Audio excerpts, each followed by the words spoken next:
كل عام وانتم بخير. اللي ما اشتركش في القناة يشترك ويعمل لايك عشان يوصلكم كل جديد. تعرف الإنسان الظالم دايما الإنسان الظالم بيكون ربنا مخليه عايش في الدنيا، عايش عيش عيش عيش. حد يعرف؟ عشان بيكون عذابه.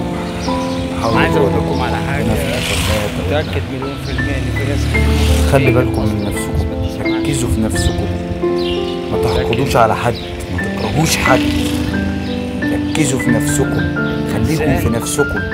عمره الميت دلوقتي الناس بتتكلم عليه، سيبك من فلان وقيل وقال.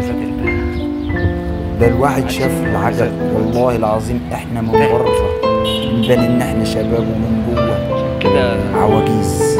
اي حد من جوه شبنا قدامنا شايف. الواحد بيشوف حاجات لا تتخيلها، لا عايز تخطر اقول على بال الانسان. كلنا مع بعض عمالين كل واحد وده يكفي ربنا يتولانا. وده فلان ويعمل قوم علان اسم، ويقول حط للواحد هدف فيكم وركز انت عليه. انت مش عارف ايه ويقعد الواحد يضايق خلاص ضاع من عمره كتير، مفيش حاجة باقية. انت ممكن تكون سبب في ان انت التنمر ده تدمر حياة بني ادم. طب انا بعمل حاجة.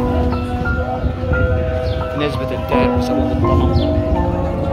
تقول لا خلي ربكم يستر عليكم، ربكم ما هتبقوا اقوى من ربنا. الله اكبر. احنا دماغنا بتسوحنا على غلط. اسالك سؤال غلط. اول ما بنمسك فلوس على طول دماغنا بتفكر في الغلط. اول حاجه الا من رحم ربي طبعا، مش كل الناس. تعرفوا احنا كمصريين اول حاجه بتيجي في بالنا ايه؟